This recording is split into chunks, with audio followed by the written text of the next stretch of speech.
Hello and welcome to EDGEY Conversations. Bronwyn Corlett here from EDGE, and I am welcoming Craig Miller from Knox United in Brandon. So we're excited to hear what you're up to. I understand a few years ago you hosted some roundtables and it led to some new initiatives in your community of faith. So we'd love to hear about them. Yeah, thanks. And I love the background. You know, we're here in Manitoba and the tulips are just starting to bloom. So it's good to be in the springtime. So yeah, we did a series of roundtables with our community of faith in 2019, as well as doing a community roundtable with some of our partners in Brandon. So for instance, the local food bank, the local shelter, John Howard Society.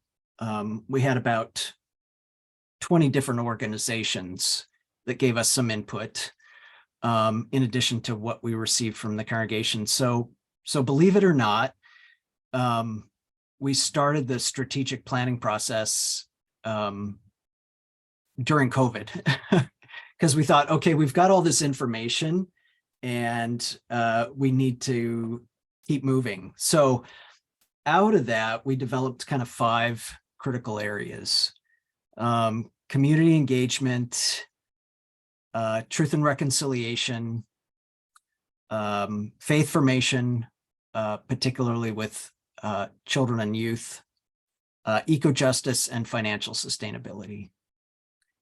And so I thought what I'd focus on maybe today is the eco-justice piece, the green team piece, because we'd had a green team active here, but as we expanded kind of our vision and as we talked to community partners, we were quite surprised at how quickly things moved and some of the resources available.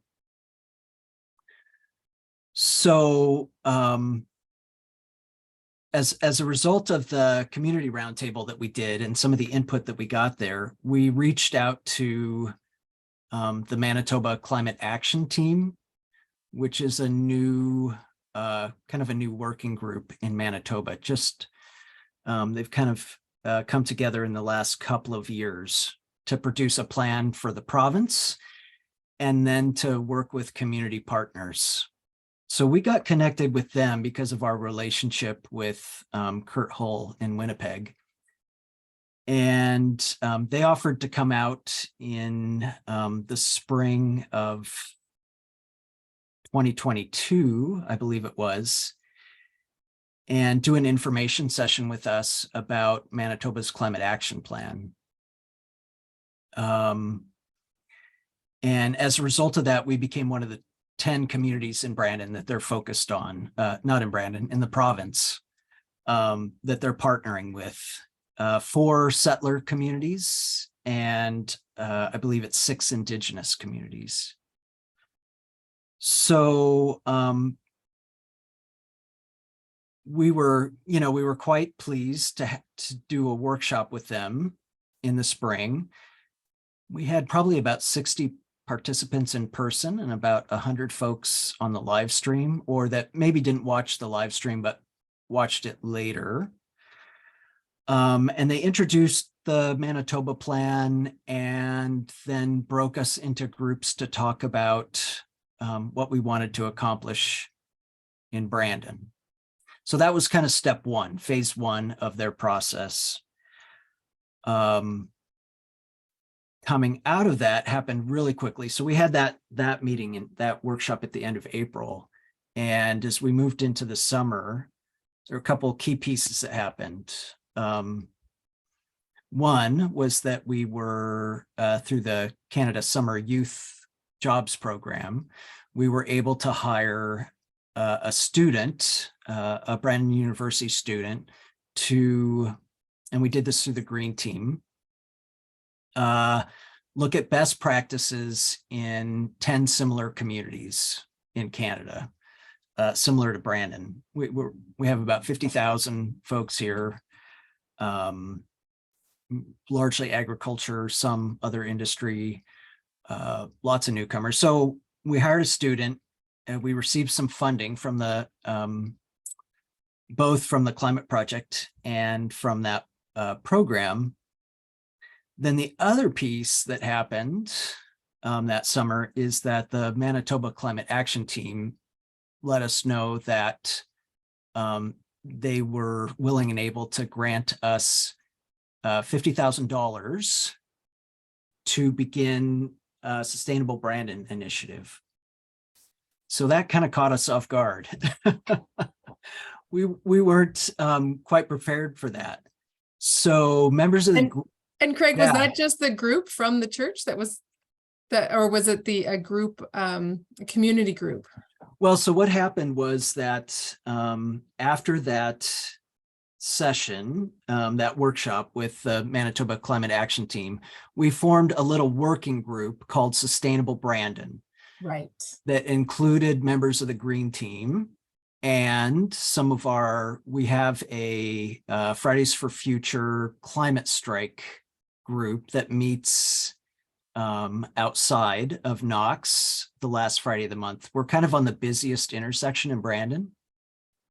So that group had started about 2019, I think it was as well. So a few folks from there, and then community folks that came to the workshop that were just, and many of them were people that had come to past education events that the Green Team had done. But some of them were brand new, which was really encouraging, as well as a cadre of young adults that we really didn't know prior to that workshop. So that was quite exciting. So the grant came to Sustainable Brandon.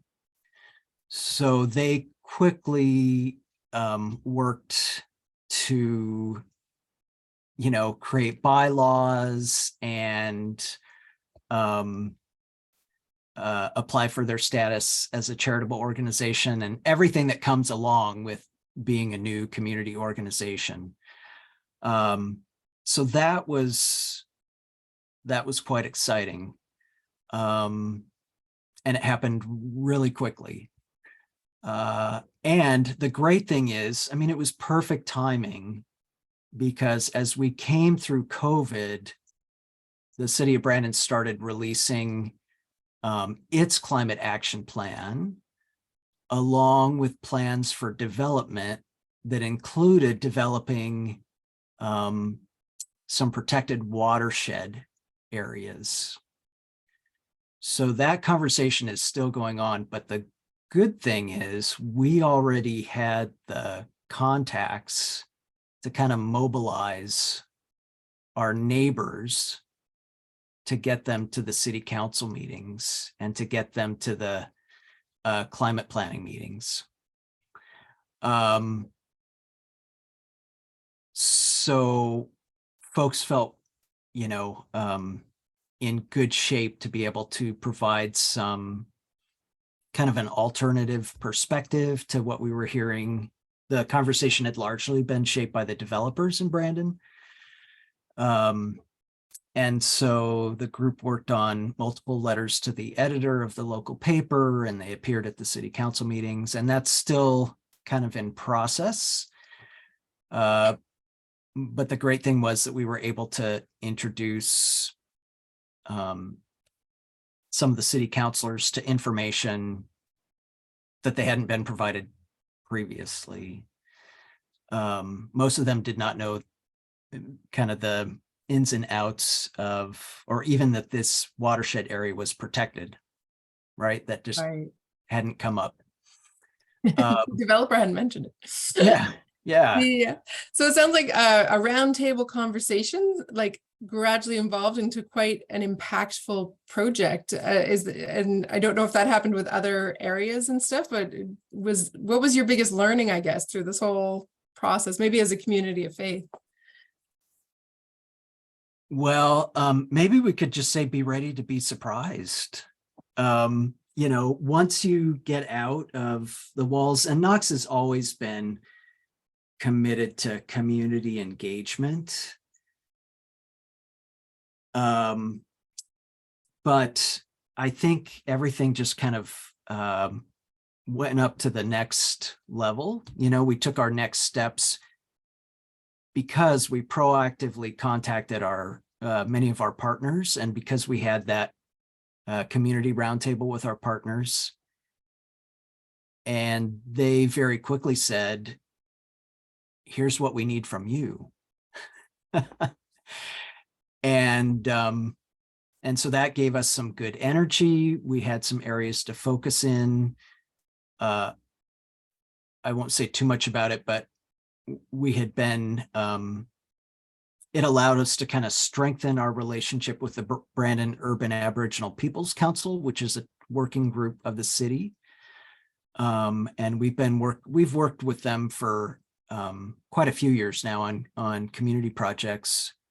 But the big piece that comes out of that is that we applied for a $10,000 grant from the Justice and Reconciliation Fund of the United Church for Brandon's Truth and Reconciliation Week 2023, which is the end of September and coincides with Orange Shirt Day on September 30th. And so just a couple of weeks ago, we received word that we were successful in our application. Congratulations. That's exciting. Yeah, so that's quite exciting. So, and our relationship with that working group and with the community just continues to grow. Mm-hmm. And that feels good. Terrific. That sounds really really hopeful too. I think we hear so many stories. I know I have talked to several churches that are a little nervous to reach out into the community because they think that people won't necessarily want to work with them. And so it's really exciting to hear of a few groups in your community who are actually excited to work. And I'm sure it takes a little time to develop those relationships, but that's a really exciting piece. Thank you so much for sharing your story. Is there anything else that you'd like to share? If there's a congregation out there watching this that's debating whether to do a roundtable or reach out or any of those things, a new initiative, any words of wisdom? Well, I think sometimes we sell ourselves short, and we're often also pretty self-focused these days, right? Because there's been so much change within our communities of faith. There's been so much change within the United Church that it's easy for your focus to just kind of narrow, right? And what happened was our vision expanded. And be ready, because and I think there were times, we knew we had a pretty strong reputation as an affirming community. We'd been doing that work for a while. But I think, maybe we thought to ourselves, so what do we have to offer? We're predominantly an aging congregation. Maybe we don't have the financial resources that we would like to have. But that all has changed significantly in the last year. And I'll tell you, I was just at the coming out of this in the community. We had forming what's called the a community wellness collaborative. So we were invited to participate in that, and that's folks from the city, folks from the different service providers, folks from the health authority. And the director of John Howard came up to me at the end of the day and said, "Craig, why are you the only representative from a faith community here today?" And I said, "Well, I can't answer that for you." I said, "We're fortunate that because of our roundtable process and the conversations that have been happening, we were invited to come, and so we came." Right? Yeah. And so then what happens? Well, I've written in the last 3 months probably 5 letters of support on behalf of Knox for some of these community initiatives that are happening in Brandon. So whether that's expansion of the Safe and Warm Shelter, or transitional housing, or Truth and Reconciliation Week, folks are coming to us now saying, can you write a letter of support? Can you help us find some funding? Can you provide some volunteers? Can you advertise our event? So yeah, if you do this, be prepared because folks are ready to engage and ready to partner. Right. And so that's been energizing because COVID was rough for us as it was for most other communities. But this has energized us. And I think we're probably stronger than we've been in quite a while.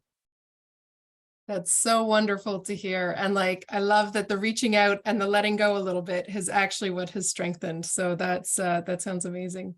Well, thank you so much for sharing your story. Many blessings in your ongoing ministry, and we look forward to hearing more in the future. Great. Thank Thanks. you. Good to be with you today, Bronwyn.